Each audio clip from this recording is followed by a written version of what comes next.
Hello and welcome back to the Scoutcast. We have reached the penultimate game week of the season. There's still time to climb the rankings. Well, in theory. My name is Joe. My name's Andy. My name is Az. Andy, what's in the show? Yeah, plenty to come tonight. We're going to be looking at how Game Week 36 Plus is going so far, and it's not pretty for any of us, really. Some worse than others still, but not pretty all round. Then we're going to move on to probably the more interesting Game Week 37 Plus stuff. So premium strikers, Aubameyang and Kane just won't go away. Are they now back on our radar? And talking about premium hitters, we're also going to take a look at Liverpool. Should Mane and Salah be back on our radars as well? So a lot of big hitting talk in this one. And then, just to kind of even it out a bit, we're going to look at Burnley of all teams for potential moves over the next 2 game weeks, and also look at maybe some differentials that we're looking to pick out, as well as all the normal stuff. Clean sheets, it's going to be a differential pick from me, transfer plans and captaincy. And I should just quickly say, for anyone that's watching on YouTube, we're doing a membership giveaway, so a year's membership. All you need to do is subscribe, like, and leave a comment below, and then I'll pick one out before the start of the next game week. So just leave a comment below, like and subscribe, and you may win a year's membership to Fantasy Football Scout. Excellent. Well worth doing as well. So the membership area, I've been a member of Fantasy Football Scout for, I don't know, a long time, since they started it. You can finally go and check the goals imminent table for yourself. And, yes, the goals imminent table is the key reason to join. But let's have a look at how we're getting on and our game weeks so far. I just want to point out that we are recording this, and the live stream is taking place on Thursday, and it's before the matches on Thursday night. So currently the average is 18, and the remaining games are Everton, Villa, Leicester, Sheffield United, Palace against Manchester United, Southampton, Brighton, and then tomorrow we got West Ham against Watford. So plenty of matches still to play. There's still hope, and we'll come to my team, and hope is what I need. But we'll go for you first, Az. You're doing the best out of all of us with a brilliant 24 points. You've got 6 to go from your. I thought it might be 5 because Greenwood might not play, but of course, as you pointed out before we came on air, you have a sturdy bench for Justin there. I'll just, for the benefit of our podcast listeners, you've got De Gea in goal, Alexander-Arnold on 0, Doherty, Alonso, Sterling, De Bruyne, Fernandes, Pulisic captain with the 12 points, which is actually a mega haul so far. Antonio, 4-goal hero from last week, Vardy, Greenwood, and you've got Calvert-Lewin coming in for De Bruyne, and maybe Justin, and Martinez with his 4 points on the bench. So just describe the team there, but for you, what moves did you make, and how you've still got hope, I presume? Well, yeah, a little bit. That's the hope that gets you in the end. I mean, I couldn't resist the allure of Alonso, really, against Norwich. And it was just a complete 1 week punt. And I was hoping he'd get double figures and it would kind of justify it. But he only got 7. But he was so close. He could have had an assist for Pulisic, which would have been amazing. He had a header that Krul saved. And then Pulisic as well. At the end of that game, I was thinking 6 points is pretty poor here. The City boys could run riot. Obviously, there's still the United game to come, which could be pretty bad. But I'm actually thinking it could have been worse with 6 and an assist. It's not too bad. And Doherty was benched and came on and got an assist. So I feel like I'm kind of scraping by this week, and it's the United game I'm worried with, because if Greenwood's out, it means I'm going to have James Justin coming in as his replacement, and no United attackers outside of Fernandes. So that's going to be the worry when Martial goes crazy. So yeah, it's okay, but to be honest, I'm not too confident this week going forward. To be honest, that's a mega brilliant week as far as I'm concerned. So on to Andy. Andy, you have got 18 points. How I envy your 18 points. You have 6 to go. But your captain has been played. But as captain success, Jesus. So you've got McCarthy still to play. Charlie Taylor, I'm also a Charlie Taylor owner. 1 point there because he got injured. Maguire, Alexander-Arnold with nothing. Fernandes, De Bruyne didn't play. Antonio, woohoo. Mahrez, Martial, Jesus captained. Well done there. And you got Ings to go as well. So I mean, did you make any moves? And how's your week going so far, do you think? Yeah, I made one move. So after last week being happy about keeping Jimenez and not going for Vardy, I did get rid of Jimenez, and he has scored. But I bought in Danny Ings, so it's too early to say whether that was a bad move. I will say anyone that kept Jimenez, though, I think that was probably the hardest game they've had left from an attacking point of view. So the fact he's got Palace and Chelsea left now, could maybe be a hole. But either way, I bought in Ings. That Chelsea game was interesting because I think people that had 3 Chelsea assets were quite happy, and those of us that didn't weren't really that annoyed. But now it looked like quite a big score to have had Giroud, Pulisic, and a defender as well. But I'm pretty happy with the guys that I've got left. Like Saiss is going to come off the bench for De Bruyne, so he had his clean sheet up until the last kick of the game. That's a nasty one. No, Interestingly, my rank actually went up when they lost the clean sheet because so many people must have had Bolly, who was on for 3 bonus points at the time. That's me. You went up because I went and down. double defense. Yeah, and double defense as well. Obviously, in the grand scheme, it's probably better to have those points versus what everyone else is going to have off the bench. But yeah, so 20 points altogether. But I mean, most of my players that got left are decent. I mean, we've got 4 goals from Antonio tomorrow. Then Martial, Fernandes, Ings, McCarthy, Maguire. So I think it's looking pretty good, especially if Man United do well against Crystal Palace. So yeah, Captain Jesus, I'm still so annoyed. That was 100% a penalty, that first one. Second one, fair enough. But the first one, Lerma just wiped him out. There's no debate to be had. Stonewall penalty.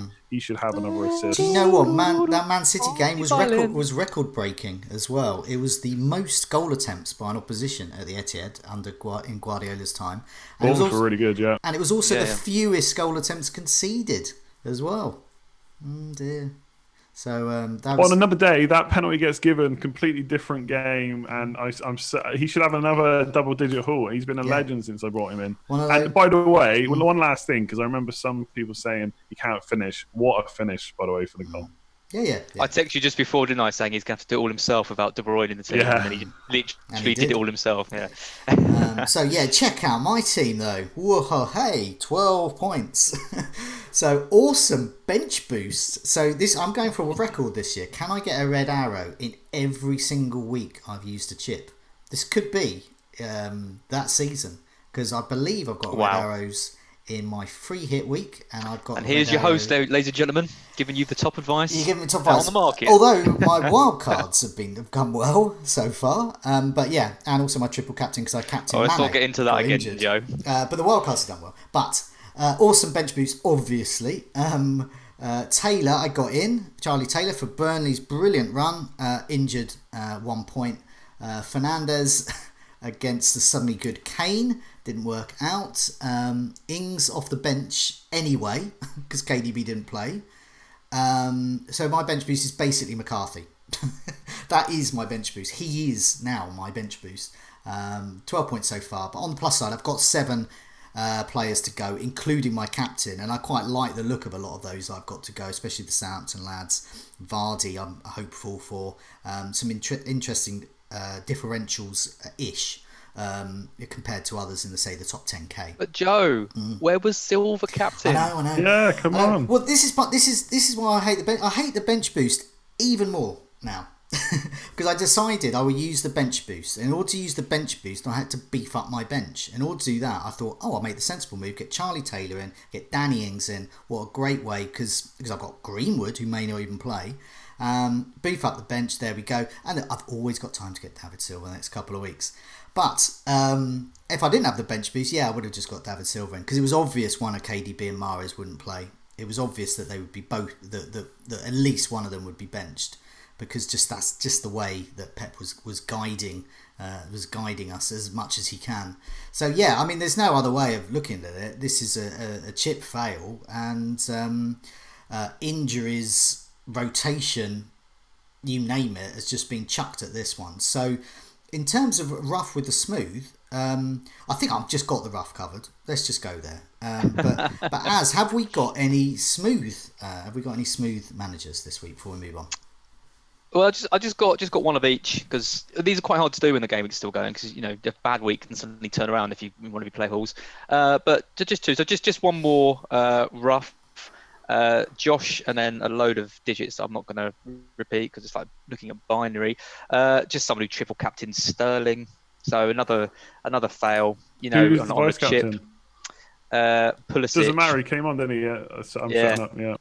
Yeah, he came on. So Pulisic would have been a bit better. But yeah, to get 3 points from your triple captain. I did see someone on Twitter though. I can't remember who it was, but they had Sterling captain and Trent vice captain. No, sorry, KDB captain and Trent vice captain. So, the triple captain to be fair, to 0. It's not that much worse than those of us went Mane, to be honest. So yeah, that's true. Yeah. I know. That's a positive way of looking at it. Yeah.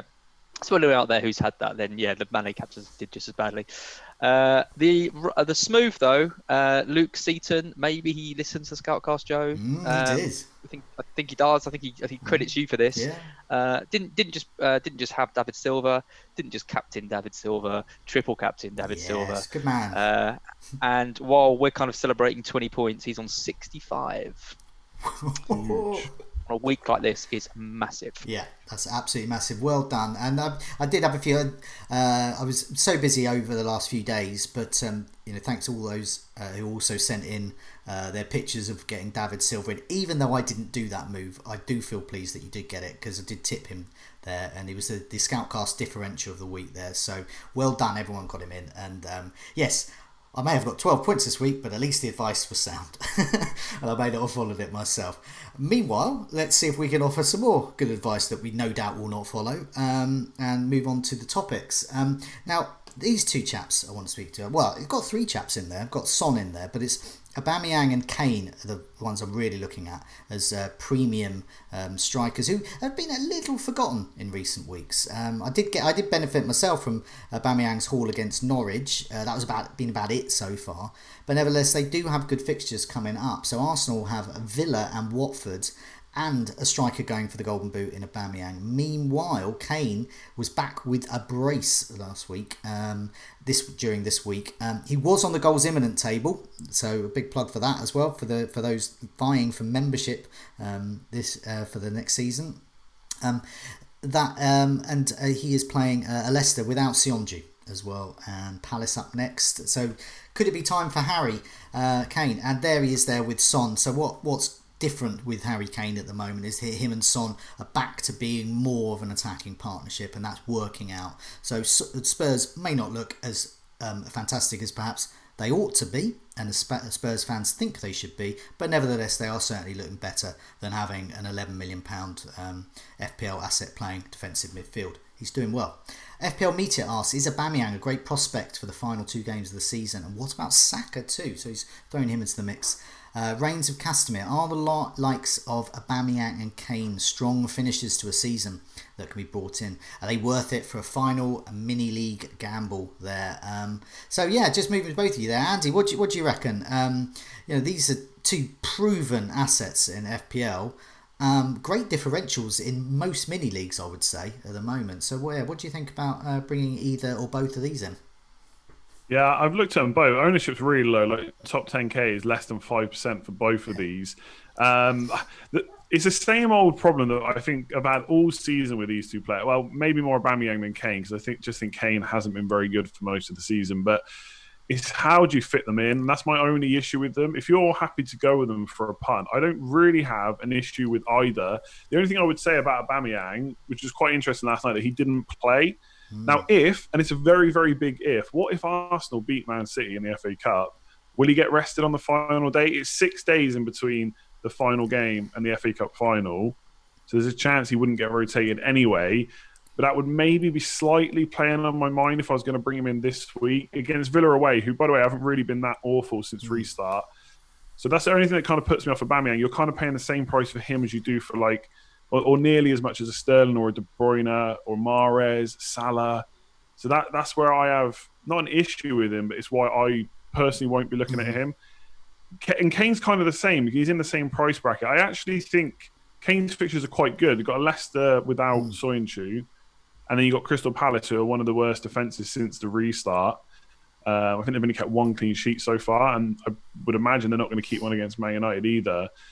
So out of the two, I think I actually prefer Kane, who's had 8 big chances so far since the restart. It's the same as Salah, and only Antonio has more so far. So he's getting the chances. Whether you like it or not, he's getting the chances. I will say, though, a lot of people said after Antonio got 4 goals, well, it was just Norwich. Well, Kane has just played Newcastle, who statistically have been the worst defence since restart. So it's not like that was a hard game either.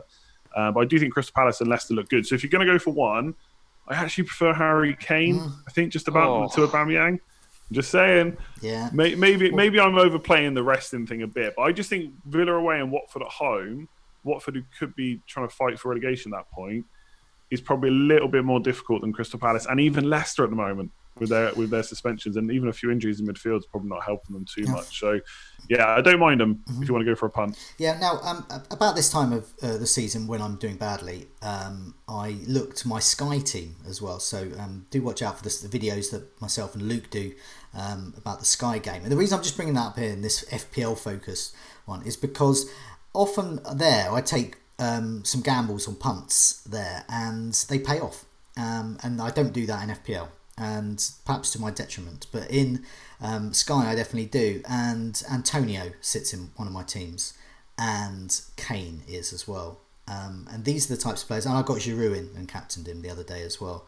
This is the types of moves. The reason I bring that up is because Kane, I think, if I start seeing him in my Sky team at this time of year, I know they're a better option than in FPL, and I think they can be ones to go for. So I do think that Kane, and to a lesser extent Aubameyang, I do agree with you there, Andy, can be great assets because we've seen Kane just get a brace, and he's got the fixtures to do it.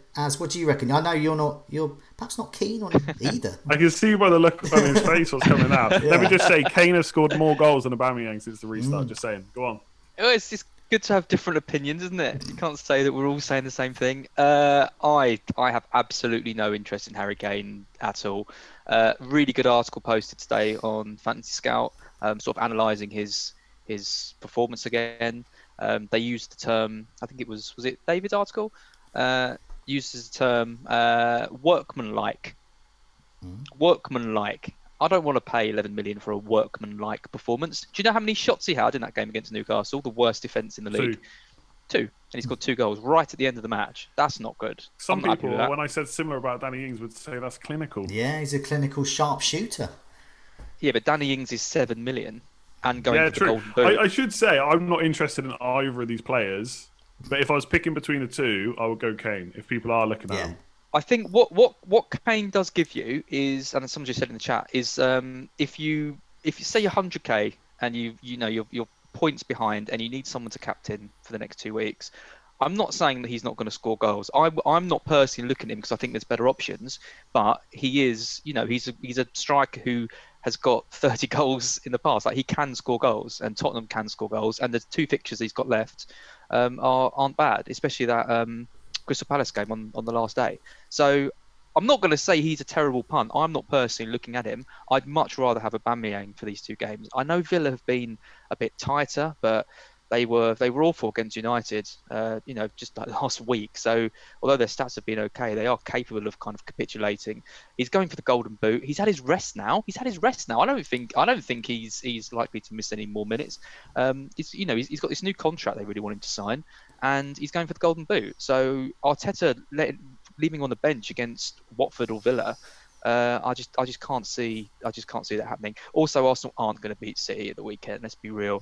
I do know that was a long shot, but I thought I would mention it anyway, just in case. Yeah, I mean, you never know. Anything can happen, but I would be amazed. I'm looking at getting the Aubameyang. I mean, it's good for me because I've got the free hit on the last day, so I'm saving the free hit for 38 with Aubameyang playing Watford.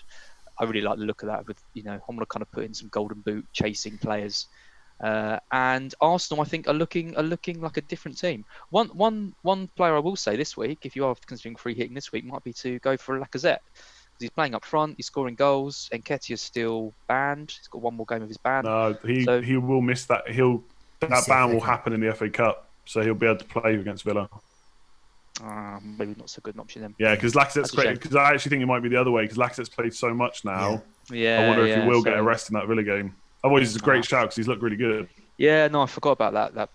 It's weird how late that counts, isn't it? Yeah, okay, so yeah, well, I guess to me it's Aubameyang then. If you're going to grab an Arsenal player to try and get on these 2 games, then I think Aubameyang's got to be the one.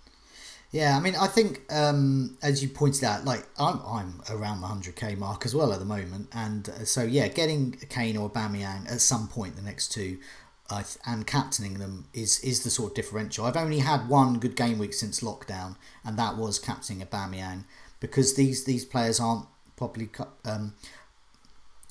captains. You mentioned the free hit as well. I think they're both really good for a free hit, depending on what you think. I think Aubameyang against Watford in that final game is probably probably the best use of the free hit there if you're going to go for either of those. But yeah, looking at the stats, Andy mentioned there about only Antonio has had more. It was in more big chances, wasn't it? And he's still got to play this week as well. That's up to this week. Than Harry Kane. So Harry Kane is therefore top amongst those who are categorised as forwards. Looking over the last 4 matches, Harry Kane has a shot accuracy of 60%, which is okay, which is pretty good. He's had 6 shots inside the box and 6 shots on target. So he's being very clinical at the moment. He's being a good Harry Kane at the moment. And Aubameyang has had a little less, a shot accuracy of 50%, so a bit lower down. So if you're a stats person, Harry Kane has the better stats at the moment.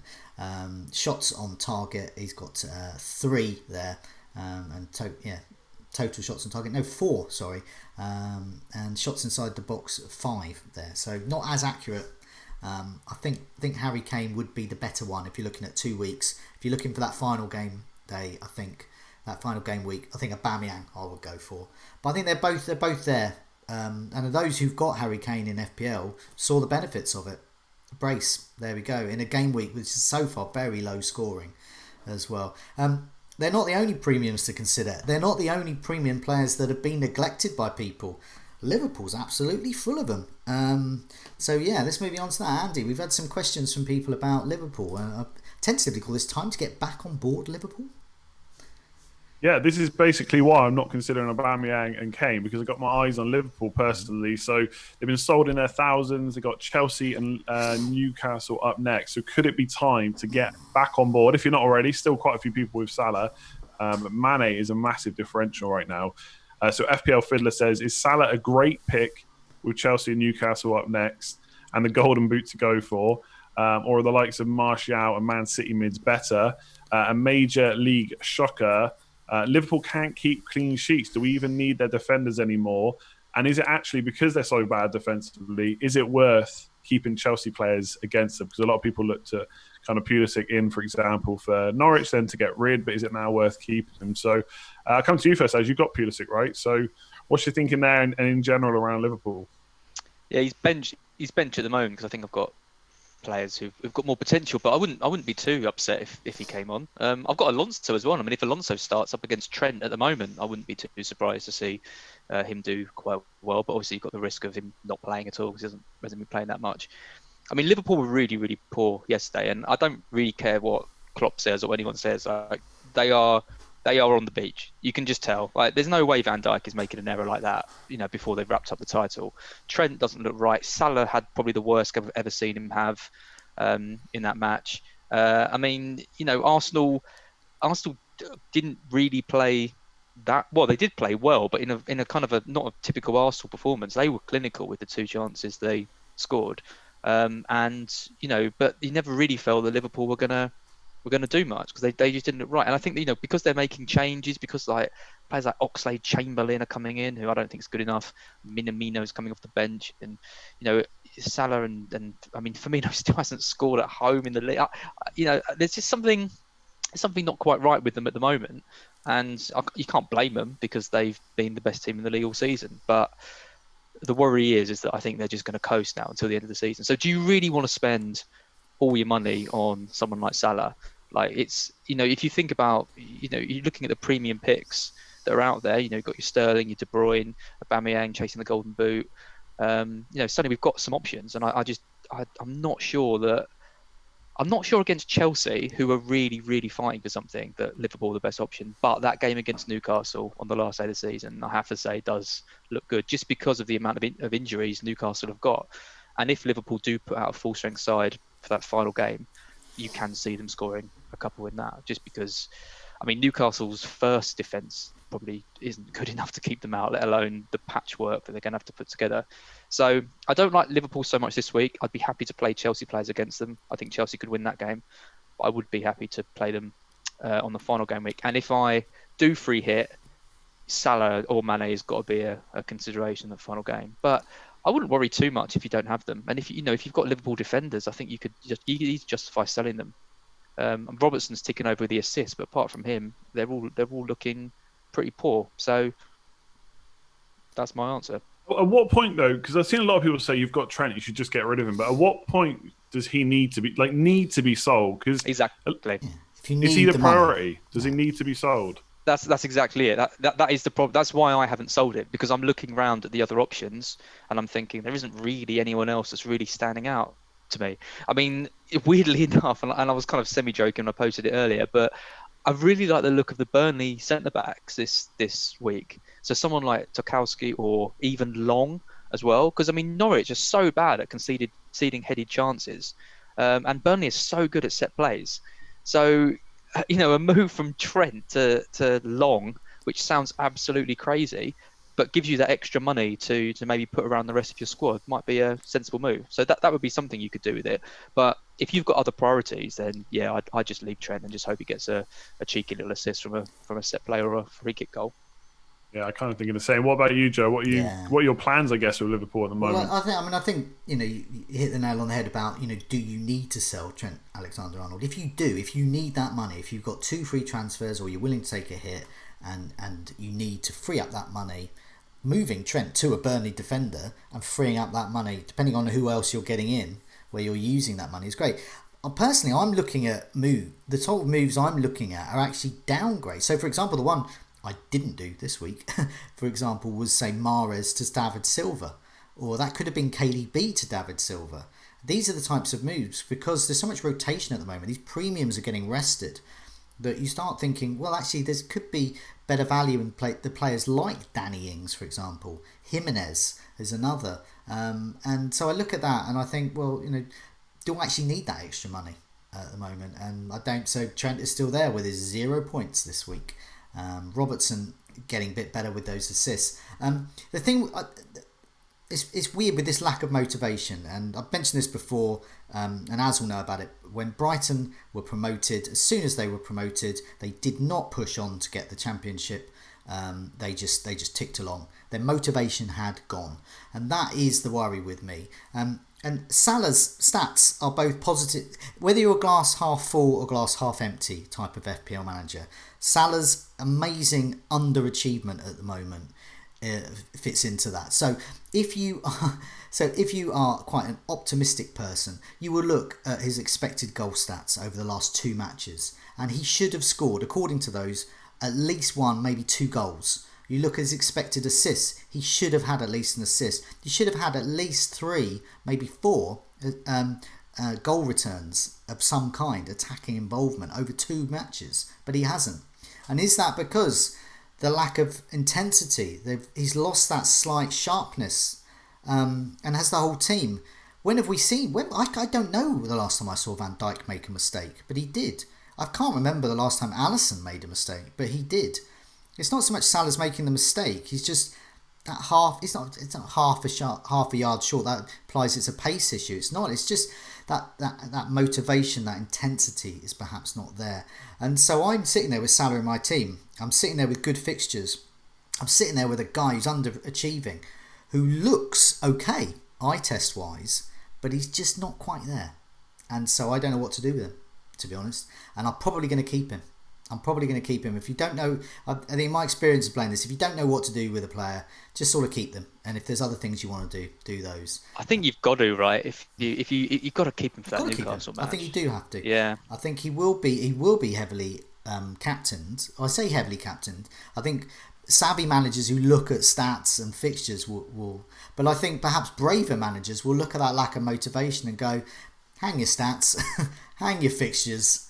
This guy is just not going to do it. He's going to go for the rest of the season with a great expected goal involvement stats, but no actual goals. And Van Dijk's probably got another mistake in him.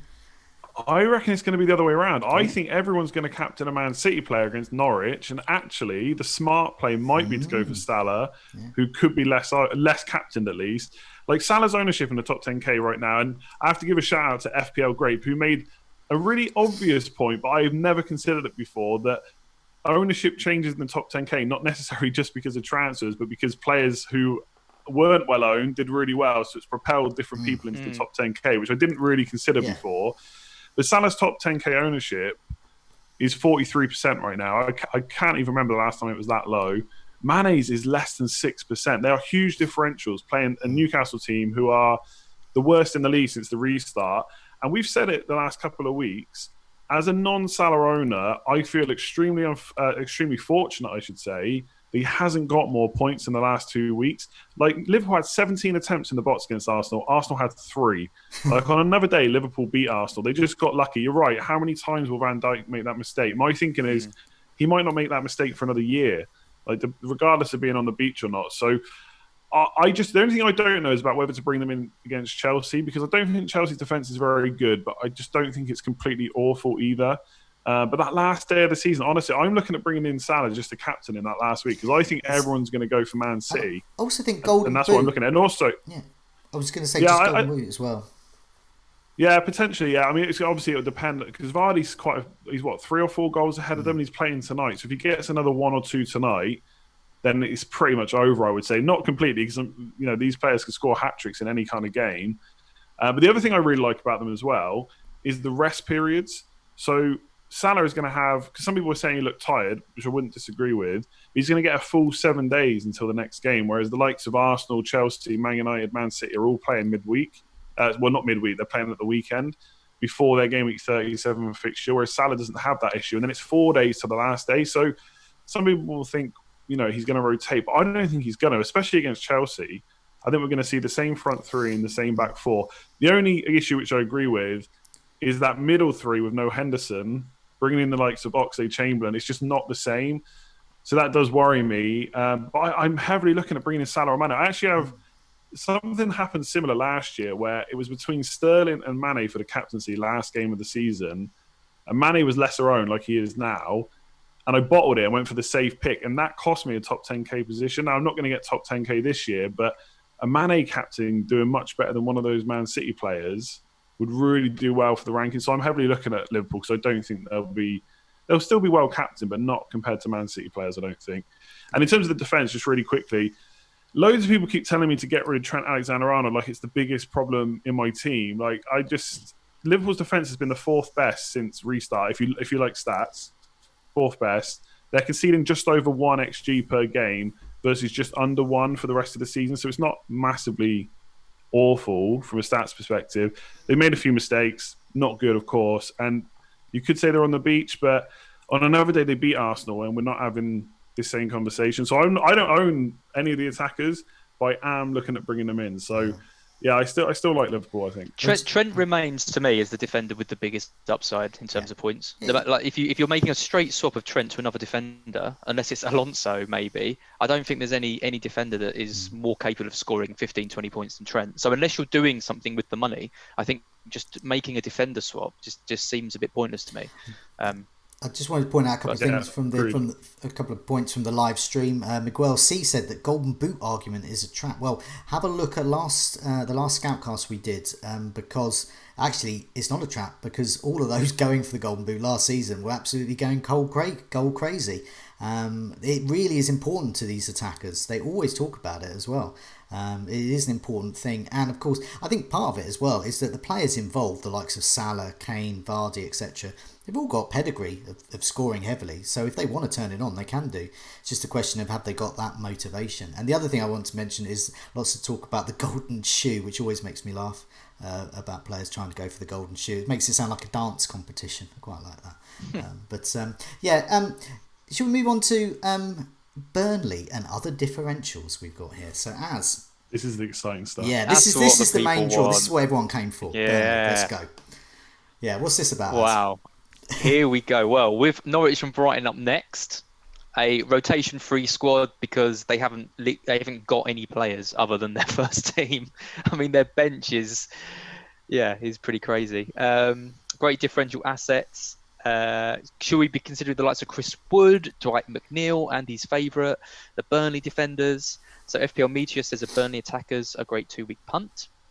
BNMC and Man United comeback say a Burnley attackers like Wood and Rodriguez worth considering. And Chris Winship says who are the best punts for the final game week of the season. I mean, I'll just kick us off because I think Burnley against Norwich is a match made in heaven. Norwich love to concede headed chances. And I mean, if you watch that Chelsea game, Chelsea won that game 1-0. but it could have been more if Chelsea had looked sharp, had been sharper, and if Giroud hadn't missed so many chances.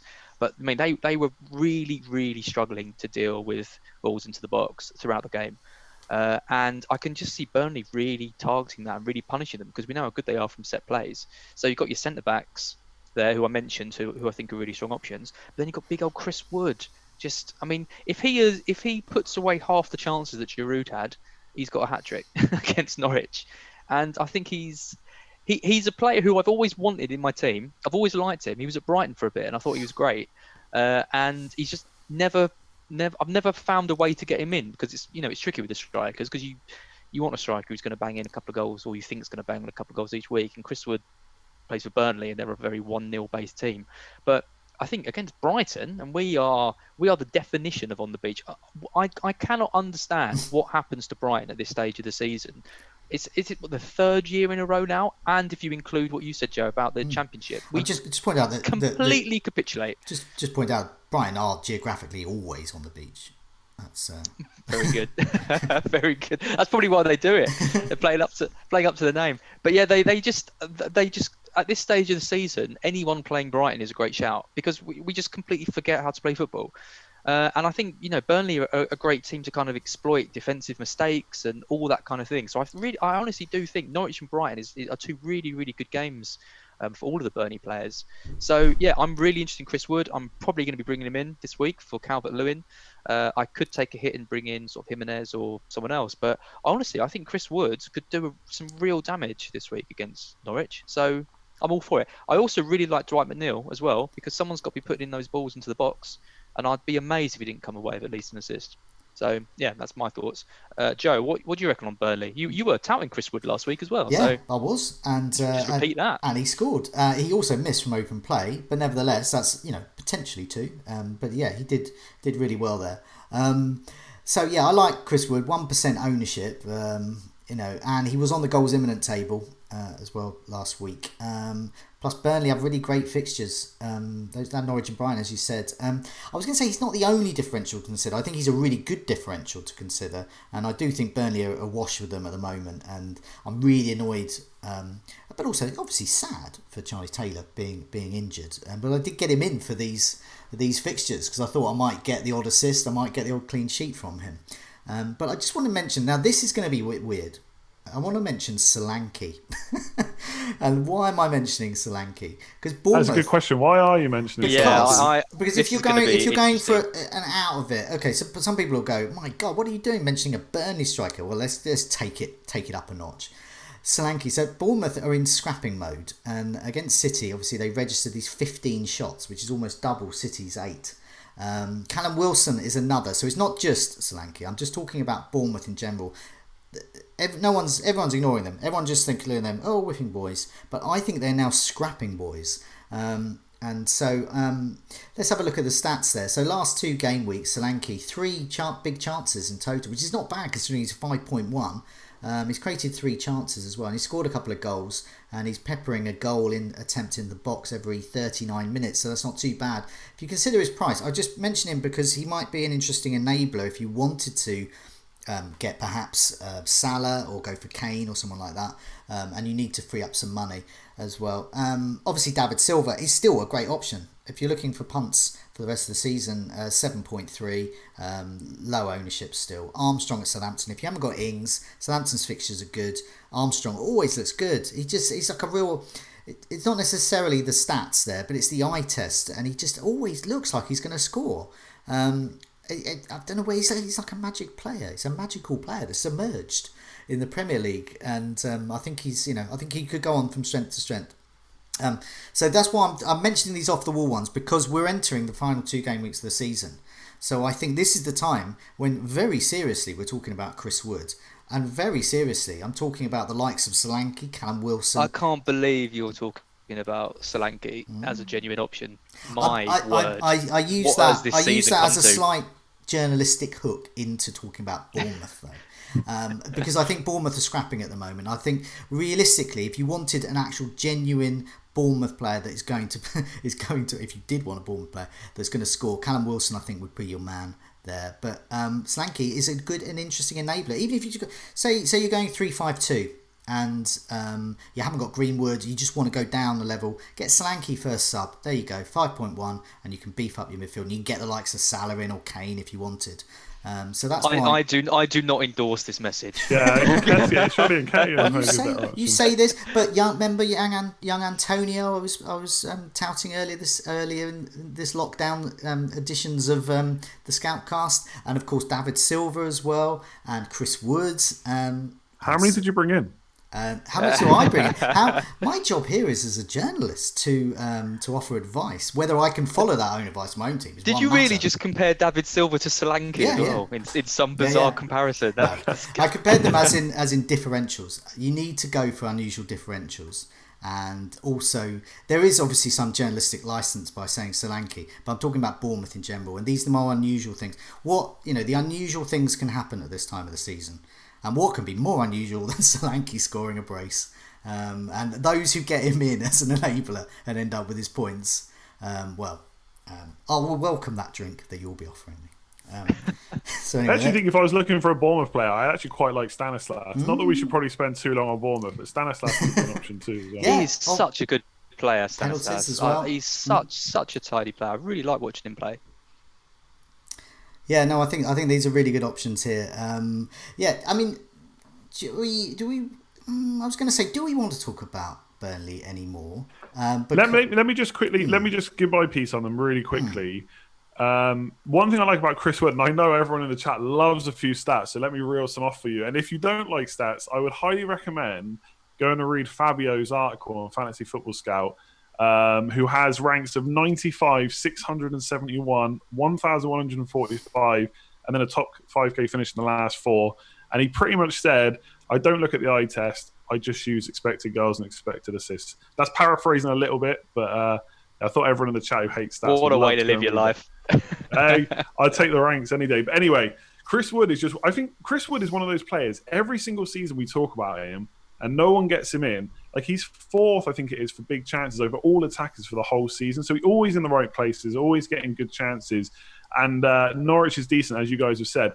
The only thing I would say, and I sometimes think like this, would I be surprised we all loaded up on Burnley and they did nothing? No, I probably wouldn't. So I wouldn't get these players in thinking they're absolute game changers for your whole season. But I don't know, maybe other people are in a different position, but I've got 2 free transfers, and I don't really have 2 that I need to do. So Burnley playing Norwich, and I'm even considering Brighton playing Newcastle, a kind of nice stopover. So I get 1 in just to use a transfer, and I still have 2 frees for the last week. So the other player I'm looking at is Trossard for Brighton. Now, I know you're saying they're on the beach, but they're playing Newcastle, who are arguably the worst defence since this all restarted. He's had 4 big chances since restart. That's the same as Aubameyang, same as Willian, 1 less than Bruno Fernandes. So he's getting into the right positions. When I saw him, I think he came on against Man United as a sub. He looked really good. And I think he's looked good since then. The biggest problem is his minutes, because Potter's already rotating the squad. He's done it all season. It's been incredibly frustrating. Then you look at Man City, that was a game where we could have put up a decent fight, and he chose to rest Lamptey and a load of people. I don't know what he's doing at the moment, and I wouldn't be surprised to see Trossard miss. He has started the last 3. I don't know if that's a good or a bad thing. I guess we'll see later, because they're playing Southampton. If he starts again, that'd be 4 in a row. Would that then be a good thing? I don't know, but he's someone I'm looking at as well. So yeah, I do like these players. I just think if you're getting them in thinking they're going to be absolute game changers for the rest of the season, probably not. But if you need a stopgap, because the thing I'm finding, which I'll talk about when I do talk about my transfers, is there's players I want to get in, big hitters who are doing well, but I've got most of them already. So I don't really need to use those transfers for those sexy transfers, I suppose. I can go for the unsexy ones like Chris Wood. So yeah, just backing up, I think Chris Wood's a great option, and Trossard maybe a more pay too. Trossard is good. I mean, the thing with Trossard, if you get Trossard in, as a Trossard owner, I'm one of the few that has actually had him in for a period this season. And I only got rid of him because he got injured. But the thing about him is he's great. He looks great. He's an absolute pleasure to have in your FPL side. Even if he doesn't get you points, you look at him and go, oh, he could get me points. He's really good. He's I don't know. Maybe because he's Belgian, it's a very lazy comparison with Hazard. But there are certain similarities in he's an exciting player. I love him. I think he's brilliant. He's great. But if you, I think he's going to have a big season next year. But if you do get Trossard in, also I could say beat from experience here. If he is on the bench, don't cry about it, because that is just what happens if you're going to get a Brighton player in. Do not expect them to be absolutely nailed on. They may come on, they may get you points, but they could also be benched. So that's what you buy into. So it depends which type of FPL manager you are. I just wanted to move on to clean sheets and differentials as well. Just mention. I've got over to Andy for this one, but it's just we've got a couple of names, a couple of matches left. So I'll just quickly mention these because it's Andy's turn to pick a differential. So we'll move on to him then. As we mentioned with Burnley, they got Norwich and Brighton top of the tree on the season ticker for a fantasy football scout there. Arsenal with Villa and Watford, clean sheet potential there. If you've got Martinez, good, play him. Man City, Watford and Norwich. That final Norwich game looks really good. And then Sheffield United. I did say I was glad I didn't have any Sheffield United defenders the other week, but I wish I did now. They got Everton and Southampton. There are opportunities for clean sheets there if Danny Ings is off his game, which you never know. It hasn't happened yet for a while, but especially with Redmond in the side, offering that creativity. They're the teams, they're the defences to target, we think.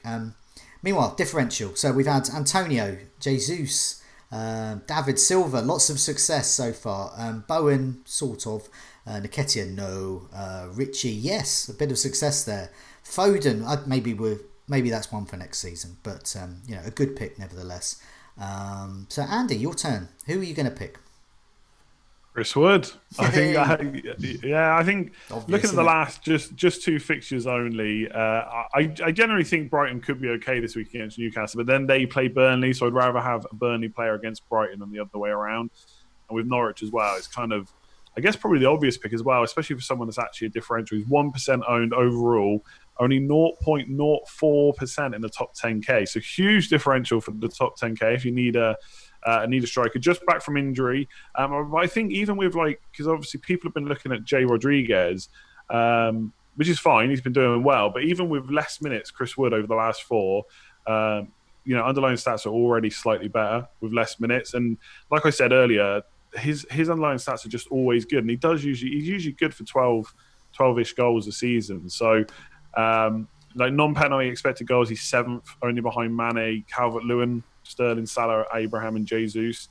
All attackers, like I said earlier, 4th for big chances over the season. So he does get his chances. I think Norwich and then Brighton is two pretty good fixtures. And it's maybe a little bit more interesting than just picking another Man City player, because I think we've probably picked them all at this point. So, yeah, Chris Wood is definitely mine.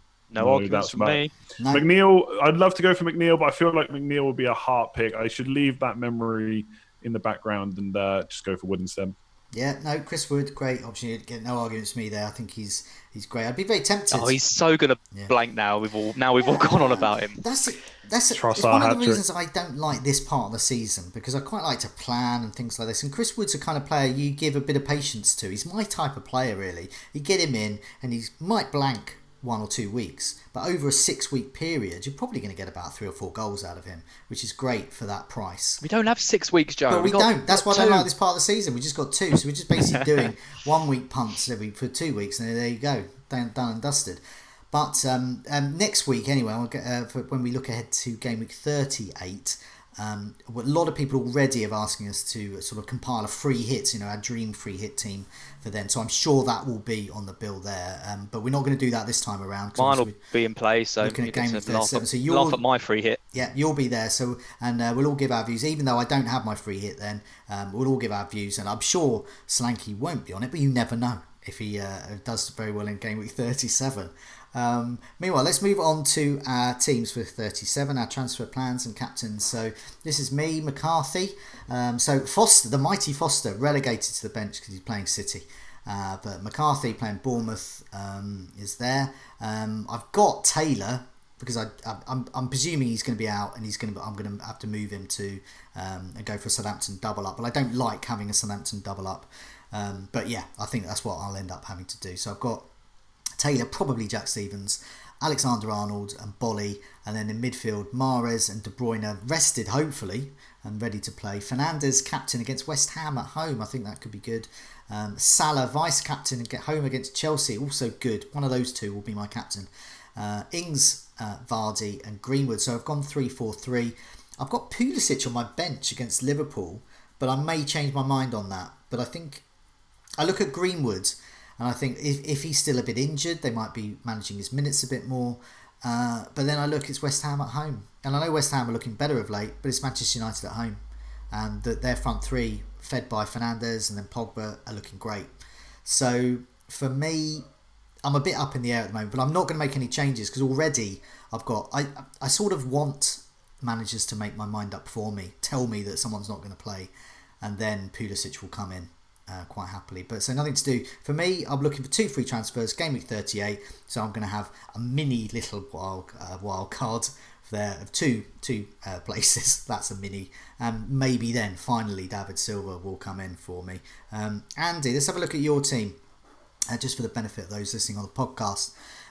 You got McCarthy, Sace from Wolves, Maguire, Alexander-Arnold, Fernandes, De Bruyne, Antonio, Martial as captain, very good choice there I think, Mahrez, Jesus and Ings, and then on your bench you got the mighty Foster, relegated there, Nketiah, Charlie Taylor, Egan. So it's not a great bench at the moment, but who cares? I wouldn't mind a bad bench at the moment. But yeah, you sticking with that, Martial? Why you selected him as captain? So interestingly, since restart, Martial only has 2 less points than Fernandes, which has probably gone under the radar a little bit. Obviously, he did get that 21-point haul, which bumped it up quite a lot. But his last few home scores are 13, 14, and 21. And even before that, it was Man City, and he scored 8. So at home, he's been really good. Whether or not the home and away thing's even a thing now, I don't know. But either way, he's looked good. He's looked hungry. He's looked really annoyed when he's been brought off as well. He wants to score goals at the moment. Now, I don't think Fernandes is a bad option at all. But if they're both very similar, I'm just going to pick the one that's less owned and just give myself a chance to go up the ranks a bit. And that's purely all it is. Fernandes will be 100% plus effective ownership. Martial will not be. And of course, if it goes wrong, I'll lose a bit of rank. But if it goes right, then it gives me a good chance to go up. I probably won't. I think Man City versus Watford's great, but because the FA Cup game's played first, just don't know who's going to start. I'm not going to get to see whose minutes have been managed and stuff. So I'm just a little bit worried about that. And Danny Ings is a consideration, but I probably have to see how he plays tonight. And obviously, like we've said already, Bournemouth looking a little bit better. I don't know if they're completely out of the water just yet. Or completely better defensive side, but they have looked better. So I'll probably go for Martial. I've got 2 free transfers this week. And I've toyed with getting Salah in for De Bruyne. But I don't know if I'll do it this week. I might do it in game week 38. So basically, to use one transfer, I'm not getting rid of Trent. I don't know. Even with a transfer and nothing to do, I still probably would just keep him because I think he has got a huge upside if it goes right. So I'm probably going to do Nketiah to Morpay or Wood and bench Antonio against Man United. Whoa. Now, I would not be surprised if that goes wrong because I think Antonio will cause our defence problems. But if I'm playing the best defence since restart, etc., I might as well just take a risk, if you want to call it that, and bench Antonio. And it means I would have him back for Aston Villa at home on the last day of the season. And I'd have 2 free transfers. And I'd have a way to get Salah for De Bruyne if I really wanted to. So that's basically my plan. Salah potentially captain last day of the season, which I know people said earlier, give me a bit of sticks there, and that's a safe player. Look, it's not a completely out there pick to go for the best guy in the FPL for the last 2 seasons, but I do strongly think, especially if we see lineup news, everyone's going to go Man City captain. And I think Salah could be a differential against Newcastle. So I'm basically leaving my options open. 1 transfer this week. It's either going to be Antonio to Trossard or Nketiah to Wood or Morpay, basically, and captain Martial. Okay, so yeah, more interesting than my game week of doing nothing and just hoping someone isn't going to play. So as moving on to you, now you have got, just for the benefit of those listening on the podcast version, you got Martinez against Villa in goal, Alexander-Arnold, Doherty, and Justin from Leicester. You got Sterling, De Bruyne. Let's hope they play. Fernandes captain, Antonio, Vardy, Greenwood, Calvert-Lewin, and Pulisic on your bench as well as Alonso, and De Gea as well. Okay. Yeah. now. Yeah, so I look at that and I was reading it out happily, and then De Gea benched. But I guess that does make sense. Martinez has probably got the better chance of a clean sheet. Is that your thinking there? Yeah, Martinez I think has got the better chance of a clean sheet, and I think Antonio is going to cause United all kinds of problems in the form he's in. He's playing up front, and there's no way I'm benching Antonio.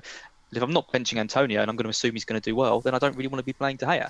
So I've actually been kind of a bit annoyed that I went with De Gea because it stopped me from getting Martial and Rashford, because I've got my three with De Gea, Fernandes, and Greenwood. But I'm hoping that it might be a bit of a benefit that I've got.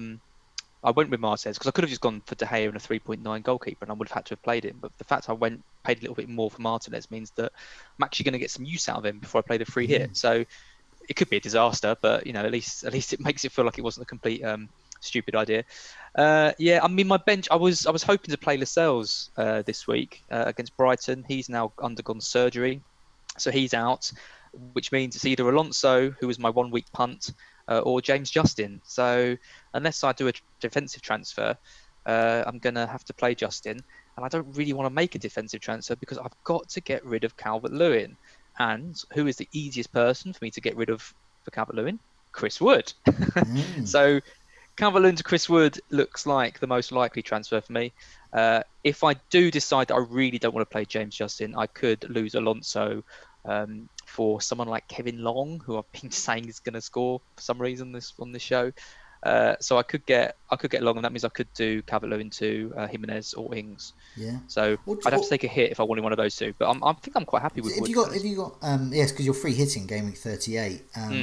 Yeah. So there's a feeling to make a transfer. This comes into the strategy of FPL managers. It's like, do you make a transfer, and will that transfer actually benefit your team or make it worse? And there is a possibility with your team that I would consider, as I have done with Calvert-Lewin, just bench him, bench the hell out of him, and get Pulisic in, because I think Liverpool concede, and I think Pulisic is the man most likely to be involved in some way. But I think I am backing Wood to get a header against Norwich. Yeah. I think it's a given. I'd be really surprised if Wood didn't get a goal against Norwich. Yeah. So that's why I'm thinking of. Yeah. No. I mean, I'm not sure he's a player who's going to get you 3 goals, but I think you're pretty locked in for a goal with him this week, and I like that idea. I think Jimenez against Palace could be great. Yeah. Yeah, no, I think these are good. I mean, I got rid of Jimenez for, I can't remember who I got rid of him for now. I guess Vardy and Ings in a roundabout way, but it was definitely Vardy. It was part of a hit. And I'm 1 point down on the deal so far after a couple of weeks. So let's see what Vardy can do tonight, hopefully, just after we've finished recording. Just wanted to remind... Nearly scored just there. I just saw it. I just saw it. He nearly scored. Dean really? I'm not just nearly. Close. I want scored. Come on, Vardy. But yeah, I just wanted to, and Andy was mentioning membership at the beginning of the show as well. Do go, do listen back to that. And what was the offer again, Andy? Just remind our viewers and listeners. Yeah, it's just a membership giveaway. So if you're on YouTube, just hit like, hit subscribe, and then leave a comment below after the video's finished. Obviously, if you're not watching it live as well, and then we'll pick a winner at random, basically. Great stuff. So remember all the stats, season ticker, etc. that we've used from that very aforementioned Fantasy Football Scout members area. Please do sign up. Do check out the offers, invaluable information. Also, like if you've enjoyed this episode, which I hope you have. Remember to subscribe to keep up to date with all our latest videos and podcasts. In the meantime, it's goodbye from me. Goodbye. Goodbye. Goodbye all.